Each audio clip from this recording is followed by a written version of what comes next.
What's up, everybody? How's everyone doing today? This fine October 4th, as of the point of this recording. Gonna try to get this episode up later today because there's a big day tomorrow. Everybody knows what tomorrow is, and I'll mention that, but not today because I got a couple other things I want to talk about. But anyway, let's get right into things. Welcome to Brad's Bad Show about games. My name is Brad, and I am not a skippable boss battle.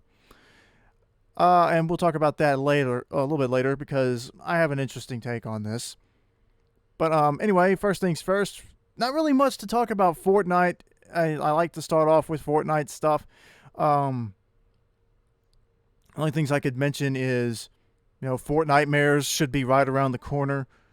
I haven't seen any Halloween decorations in game yet. That's probably coming soon. I think there's supposed to be an update tonight, like a partial update or something. I'm not entirely sure, but we should be seeing stuff for Fortnitemares. The spooky deals that they do, where they bring all their Halloween skins and emotes are all starting to show up in the shop again. Apparently Donald Mustard will be at DC Fandom in a few weeks, which is I had completely forgotten there was going to be I hadn't completely forgotten it, but I it slips my mind that there's going to be a continuation to Batman, Batman Cross Fortnite. So yeah, obviously another Batman skin coming to the game. We know that's happening. They're going to be, by the time the Fortnite and DC collabs are over with, there's going to be more Batman skins in the game than there are Jonesy skins. You know this. Into the Bativerse. That's what we're looking at. Other than that, that's really all I've got. Aside of this Soundwave series that they're starting, I'm not really sure what this is all about. It seems like it's more like it's for Party Royale, which I don't really care much for, to be honest. I thought I saw some people say that they think that they're gonna start phasing out Party Royale because some of these Fortnite concerts are starting to. It seems to me that's what people are saying, that even the people who like Party Royale seem to think that they might phase out Party Royale in favor of doing the live event concerts like Ariana Grande's and Travis Scott's. Like we already know there's supposed to be another event like that, which everybody feels is going to be Lady Gaga. But anyway, the Soundwave series starts. It's going well. It lasted. I didn't realize it was already over. But the first artist involved is an artist named Mohammed Hamaki, I think. I hope that's how you say Hamaki. I don't really know how to pronounce his name, and I apologize.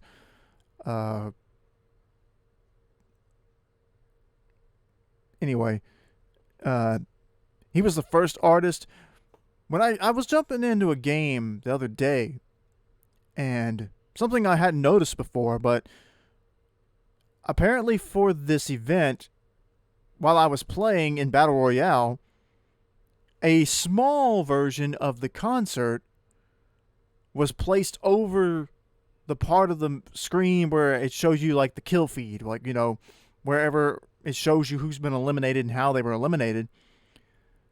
You could simultaneously play Battle Royale while having a small version of the concert actually playing. And that was interesting. I hadn't noticed that before. I don't know if they did that with BTS or any of the other times they've used Party Royale for a, in-game sort of video concert. But that was interesting. The little bit of it I saw of this guy's show, it's interesting, but it's just like, you're basically just watching, it seems to me, to be a music video. And I don't know, that might not be right, because I didn't go, because I didn't check that one out. I've never heard of this particular artist before. And to be fair, I don't really keep up with the, biggest artists. Like I said, I've always, I'm more of a rock metalhead guy, and I tend to stick with bands that I've always liked. Although I do love when I come across a new band that I haven't heard before that I think sounds good. But I'm interested to see exactly who. This seems like maybe something they would do for international or artists that which I don't know where this guy's from. Uh, let me do some digging real quick. Because what I was gonna say is like this may be something that they do for artists who don't live in the U.S., but this guy may be in the U.S.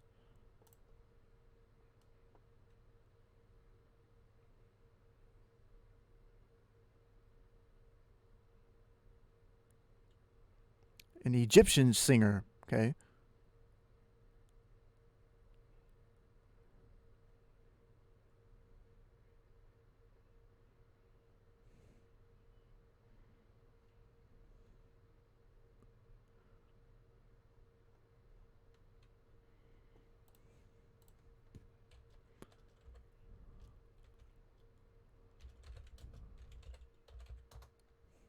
Hold on.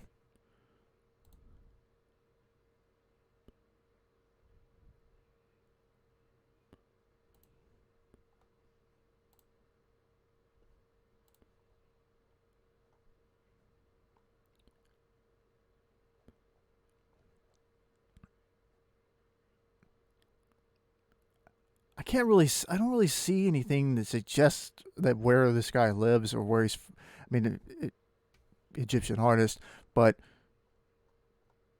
hey, they did give him a an emote.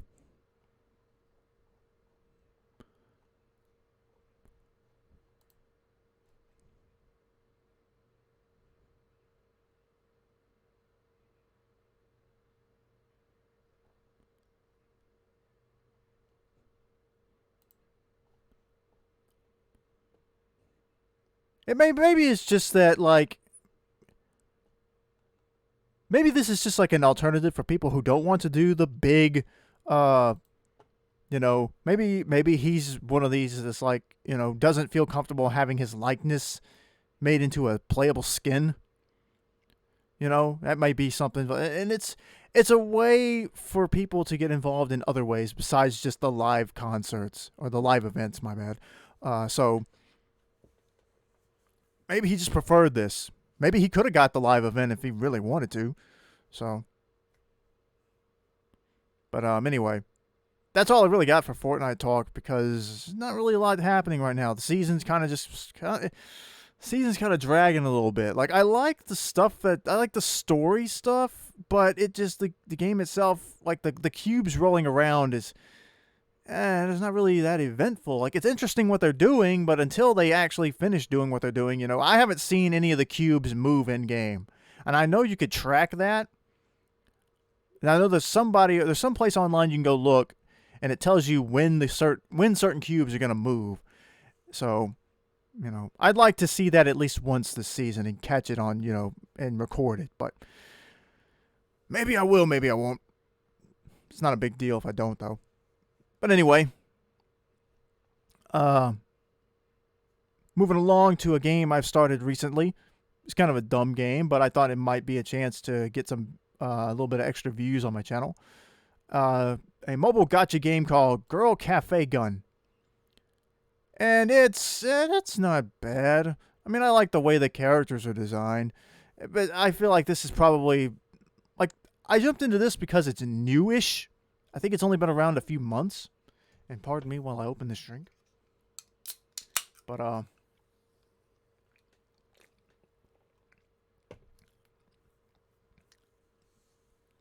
excuse me. But I thought this would be a chance to really, get a mobile game because I don't have any mobile games on my channel yet, and BlueStacks is out there. It's free to play. You don't have to spend money on it. I don't know if that's going to hurt or help my experience with this game or not, because these games are designed to take your money. Like you're supposed to, when you play games like this, you're supposed to go, I love this game. I'm going to dump a lot of money into it. But I just can't see myself doing that. But Yeah, gameplay wise, very simple. It even has an auto mode where the characters will just do on their own, and I hate that because sometimes when I've jumped into the game, even just to do like a few daily missions or whatever, it just I I jumped in once and didn't realize the auto was on, and I was like, "What are they doing?" And my controls aren't working or whatever, and I realized, wait, it's got an auto mode. Like, who plays video games with auto mode on it? Like that's a strange thing. But I guess it doesn't matter. Like I said, like this game of again is the primary goal for this game is to make you spend money on it. So if the game is programmed to play itself, then they're not really gonna care, you know. As long as you give them money, they don't care how you play the game. Even if you don't play the game, just give them money. But the funny thing was, again, it's a very simple game. It's not very difficult. I've run into as far as gameplay goes, like I can control on my keyboard, and you basically just hold down the shoot button and move around. That's all. You get like a dodge option. You have like a special attack you can use. It's not very complicated game. But and I actually noticed like I hate one of the things I hate about the gacha games, and was one of my biggest criticisms for like Pokemon Unite, is that the game gives you like 6 different kinds of currency. I think this game actually has more than that. Pokemon Unite has a lot too. It's like, okay, you have your general, like you have your currency that you'd use to unlock outfits, different girls in this game and different outfits for them, which you pull their cards. That's how you unlock them. You get a character card. There's weapons. There's items to upgrade your weapons. There's items to upgrade your girl's abilities. There's modules that you can further increase abilities that each girl has. There's a currency for a dress up feature, which I have no idea how that works because I think you have to actually pay money to get the tokens for that. I don't think you can get those for free, and I ain't doing that. What else is there? There's some kind of event exclusive currency, and it's like there's just too much currencies. At least in Fortnite, you get V-Bucks, and that's it. I think Save the World has like coupons or something, but even then, that's still just 2. The V-Bucks, if you're going to have an in-game currency, limit it to 1, please. 2 at the most. Like Mario Odyssey, you get the regular gold coins, and then each level has its own specific coins that unlock like a handful of things. It's not a bunch of stuff. And once you're done with it, once you've collected all the like 50 or 100 area specific coins, then that's it. You're done. You unlock everything and it's over. So I don't know. It's just, again, it's the nature of these kinds of games they exist. It's more blatant with the fact that the games like these gacha games exist strictly for like, give us your money, please. Here's a character. Give us $5 more or however much it costs to get these. Because the same thing, it's a shame because I actually kind of I'm interested in the story. Like it's partially like a romance thing. It's sort of like this weird post-apocalyptic sci-fi world, and it gets kind of dark at times. But then there's also like you run a cafe where you can let the girls serve people coffee, and then they like do gymnastics in the backyard or something, read manga in the backyard as part of their training, and you can flirt with them and go on dates with them. It's a really like wild game, but it is what it is. Like I think it's funny. It's entertaining to me at least. But I got in some trouble with YouTube though, again. For the thumbnail I tried to use, at the end of the first like tutorial thing that you do, there's a shot of these 2 girls here, and the one on the left, they're in their like battle gear, but the one on the left in this image is bent over, and the scene fades with a nice, good close-up shot, and it's just her ass. Like, it's covered. She's wearing clothes.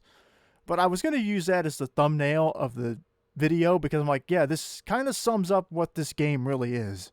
It's just a fan servicey sort of game about, fighting, tech, like evil tech or whatever it is, I'm like, this sums up the game pretty nicely for a first thumbnail. And several other videos on YouTube have used that particular shot in their thumbnails as well.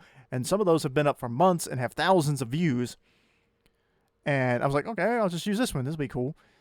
So I do what I usually do for my videos. I take a screenshot from the video I processed, throw on the logo of the game. It's in one of the four corners usually.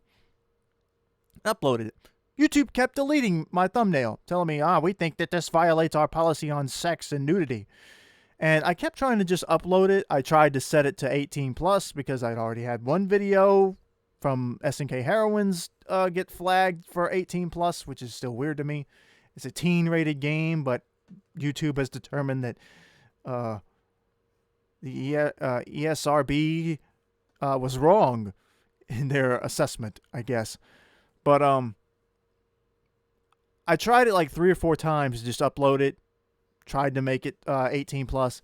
They kept deleting it. So I'm like, okay, I got a new idea. So I went in, I took the screenshot of the same exact shot with the girl bent over, and I just moved the logo from the opposite corner to where it partially covers up her butt. Like it's still a pretty decent, it's a pretty blatant shot of the girl in there with her just bent over. But the logo partially obscures her butt. And YouTube hasn't deleted it. Like, what? Like, it's such a bizarre thing. Like, all I did was move the logo and somewhat cover up her rear end from where she's bent over. And YouTube's like, oh no, this one's good. It's the same exact image, almost. And she wasn't even naked in the original screenshot. So it's like YouTube standards are weird, man. Because, like, I logged out of my YouTube page, like, because I'm like, okay, well, what's the point of this? Or what about these other videos that are using that exact same shot and have her butt covered up less than me? And I logged out of YouTube to see if these are age restricted because you have to be signed in, and you have to be signed in and an adult to watch age restricted videos. They don't, at least as far as I understand. But all those other videos that, it's supposed to prompt you when you're about to watch an age-restricted video and ask you to sign into your account. But I signed out and it was letting me watch. I don't understand. Doesn't make sense to me. I mean, I've seen plenty of suggestive thumbnails on YouTube from accounts that don't get that kind of thing. I mean, even like the big YouTubers like Markiplier who have played like these outright porn games, yes, they censored them anytime something objectionable or questionable or problematic in some sense or just erotic showed up on screen. They throw over an emoji of some sort or whatever to cover up naughty bits. I don't think any of those are age restricted. I could be wrong though. But yeah, that was just weird. But anyway, moving on to a completely different thing. Aang, Korra, and Toph all officially confirmed for Nickelodeon All-Star Brawl. We already knew this because of the game thing from like the Xbox or whatever it is, because when you hit the game, people were already like trying to download the game or buy it or whatever it was before it actually goes live. Or at least the game's page is up. But if you click the game, it shows you like the loading screen, and the loading screen had Toph in there. So we already knew that Aang and Korra, we pretty much have known all along Aang and Korra were going to be in the game. Toph, we did not expect. She's a nice surprise. But Toph rounds out the base roster. This is it. So 20 fighters in this game. 2 more are supposed to be added after this. I don't know if they're going to reveal that tomorrow or not. I don't think so.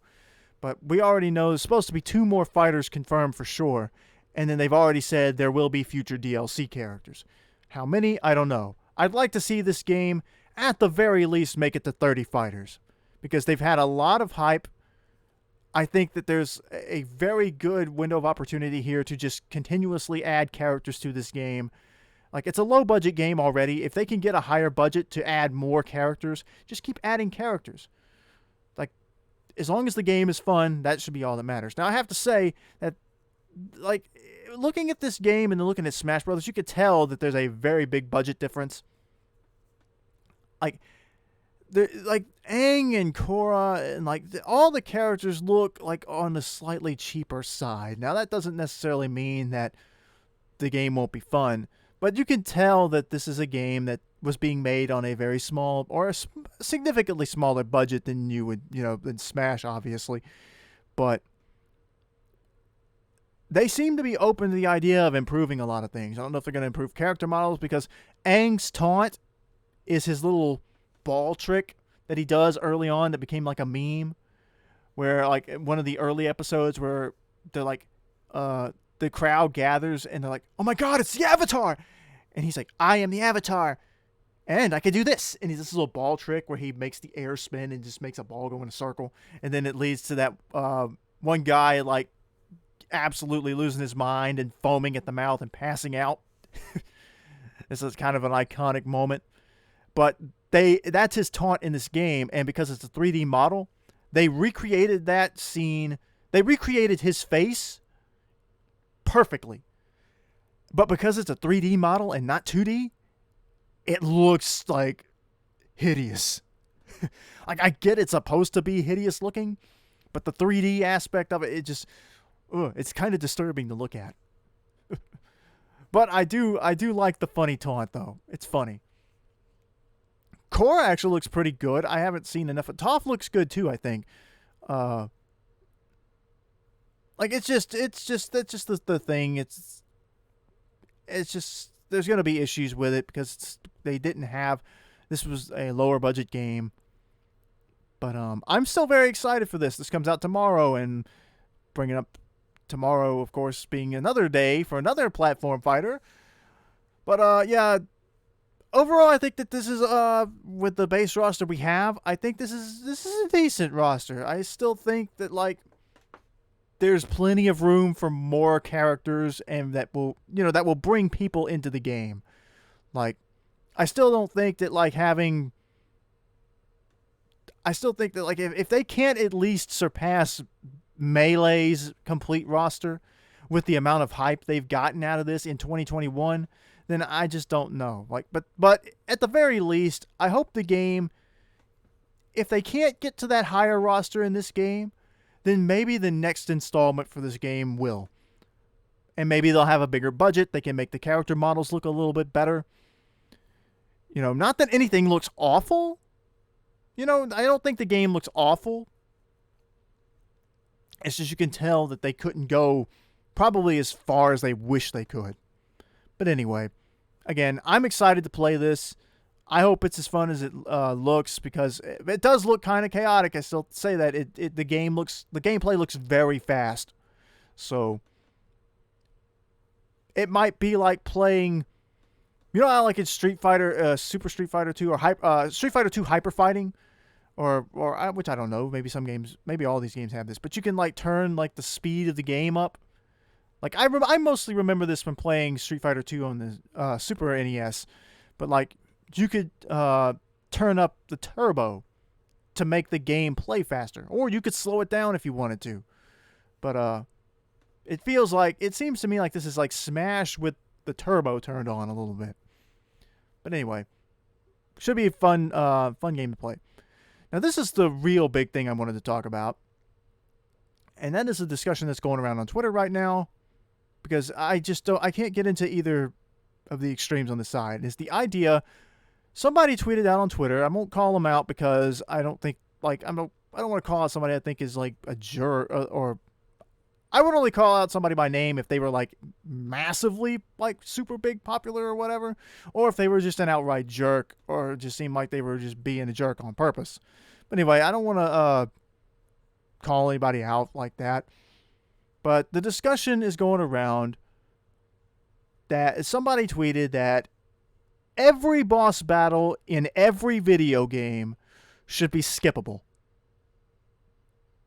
And that if you don't want to fight a boss, you should have the option to just not fight that boss. And to me, like, I just don't understand, like, the entire reasoning for it, because boss battles in a game are supposed to serve as, like, oh, here's a skill that you learned in this game by playing it. We're going to test you and see if you've actually, how good you are with it. So, boss battle, and I'm thinking like Zelda right now. Every Zelda dungeon has, or at least before Breath of the Wild, but anyway, every Zelda dungeon usually comes with a key weapon that you have to find, or a key item that you have to find that is integral to defeating the boss of that dungeon. So, if you find a boomerang in this dungeon, you're going to need the boomerang to defeat the boss, most likely. So, there's a reason why the boss battles exist. Plus, a video game in general is supposed to be a challenge. Every single game that exists is a challenge. Rock, paper, scissors is a challenge. You're supposed to try to predict what your opponent is going to use and then use the thing that's going to beat them. But to me, it's like the discussion that's gone around before this has been about like easy modes in video games. And I think almost every video game I played, or most of them, where it's not strictly a player versus player type game, they all come with difficulty settings. I know fighting games definitely do, so I don't really understand why you would want that there. But like, I'm just trying to figure out what games are you playing that are so difficult for you to beat all of the bosses that you want to think that the answer to this is make every single boss optional. I just, it seems like a very strange request to me, because it seems like it sounds, and maybe this is not right, but it sounds more like somebody who's saying like, I don't want to waste time playing the video game, but I still want to enjoy it. Now, the criticisms for this were going like, is basically like people were saying like, well, get good. If you can't beat the game, then you suck and you shouldn't be able to play and enjoy the game. Like, I hate that kind of mindset, because I don't see anything wrong with people playing on easy mode if they want an easy mode. I mean, from everything that I've seen, most games, at least these days, I think, have an easy mode, a normal mode, and a hard mode, and then generally speaking, like the games that do have multiple levels of difficulty, give you extended hard modes. So I think there's a criticism to like, how hard is your boss? And the first thing I was thinking about was like, when I played No Straight Roads, I got to the Yinu fight and kept dying, and then you have to start over at the very beginning of the fight.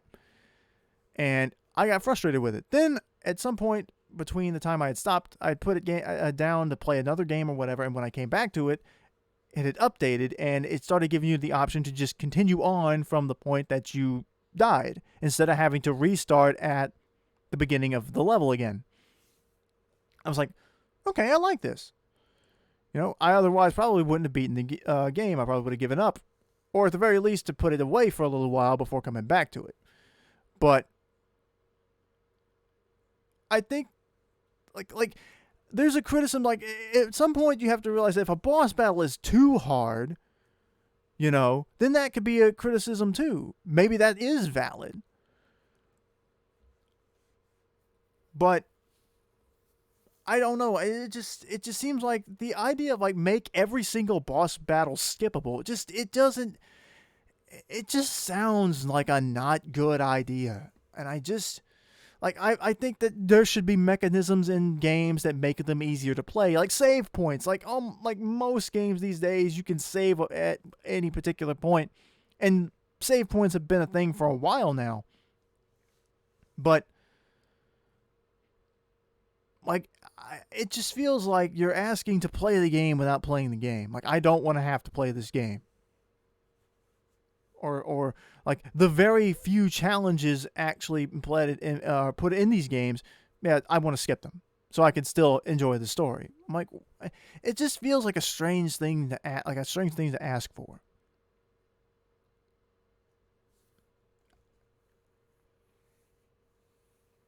So like, I just don't get.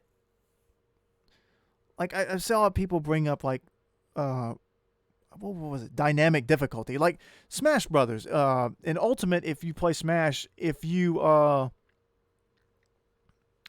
it may have been true for the last Smash Brothers too. In Smash Ultimate, at least, if you lose a level, or the way that Classic mode works, is that if you do extremely well, like it starts you off, you can start off at like the lowest difficulty or like mid difficulty. Like on a scale of 1 to 9, with 9 being the highest, I think, you can start off at the maximum of level 5 in the difficulty thing.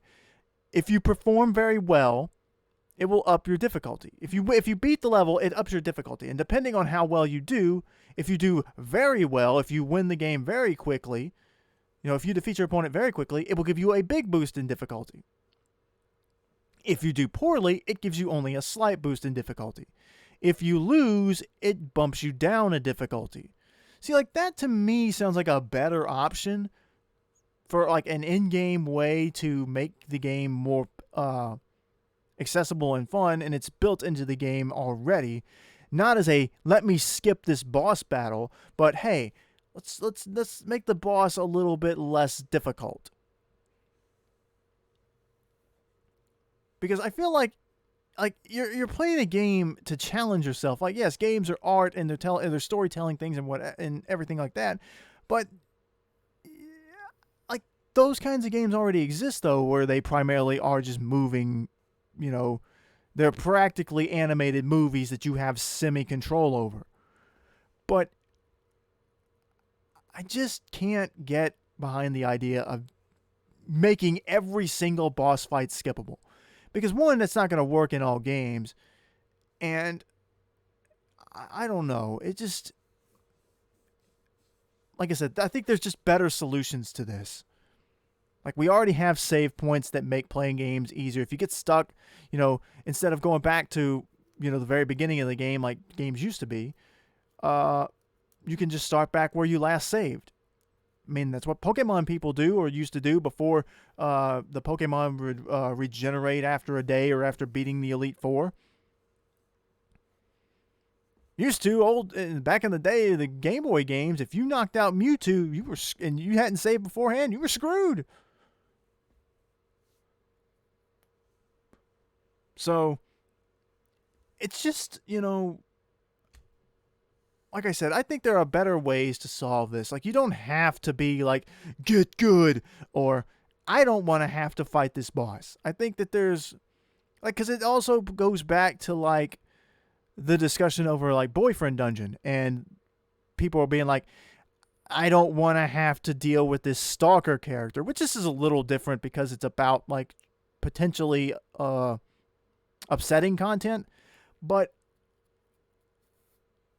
it's also not entirely thing, because like the game is made to tell this story of this stalker character as the main antagonist. Now if you don't like that, then maybe put the game aside.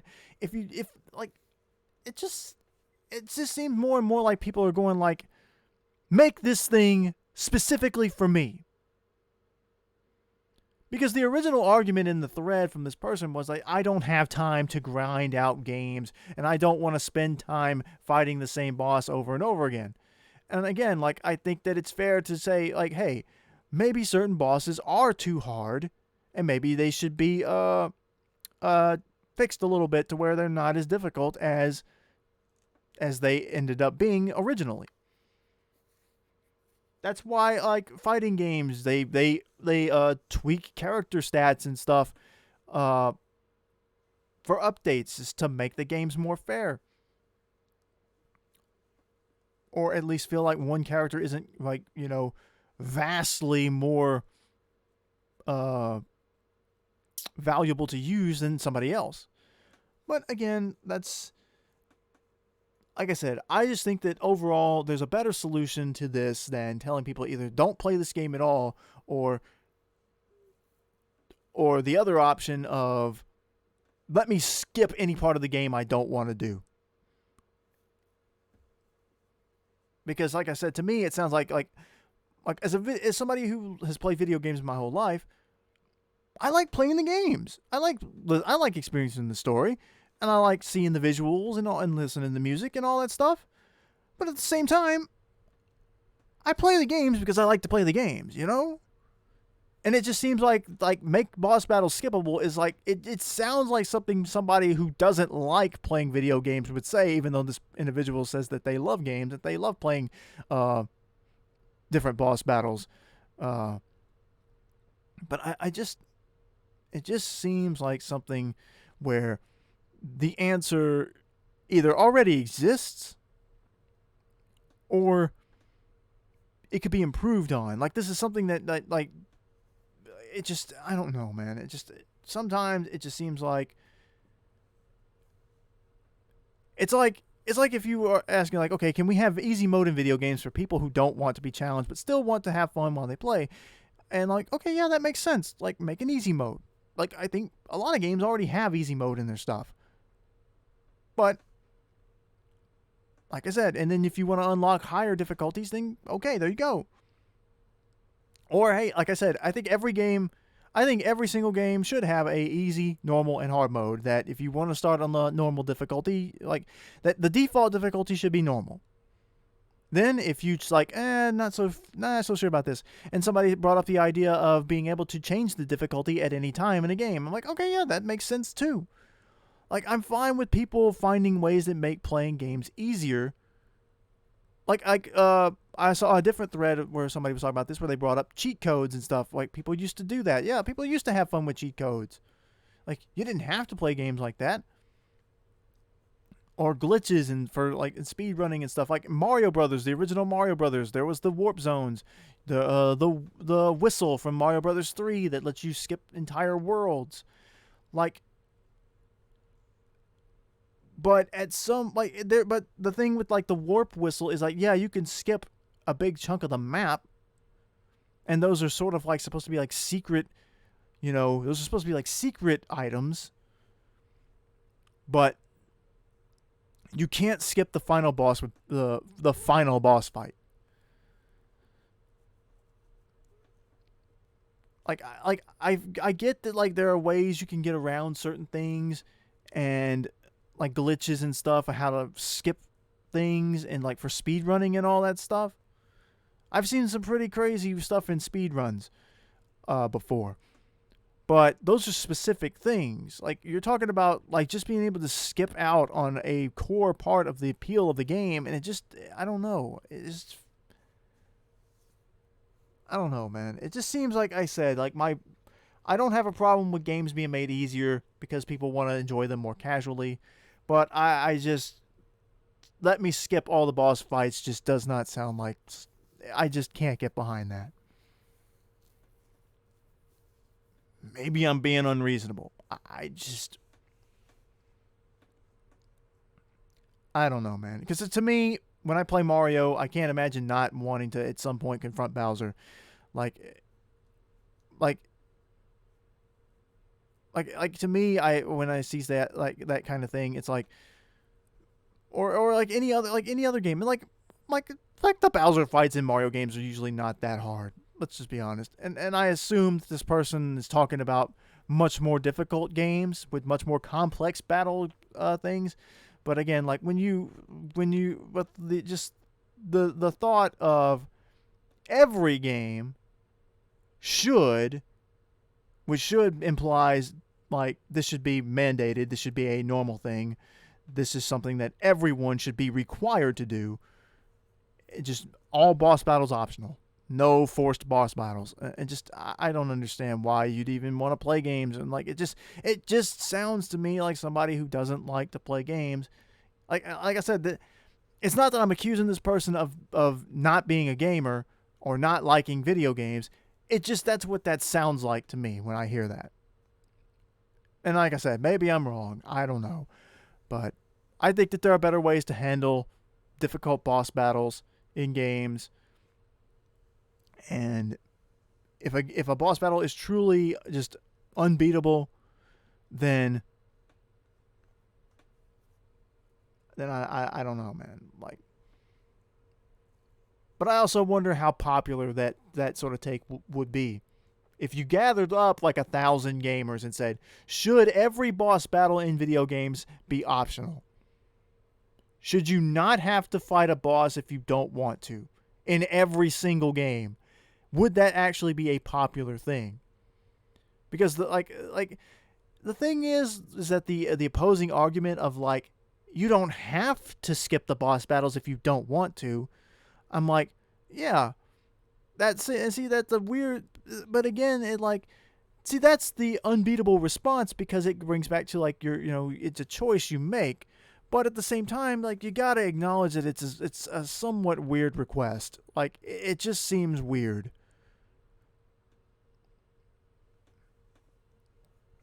Like, I don't know, man. Like, it's just, I guess that's my biggest problem with it, is that it's just the request itself is strange.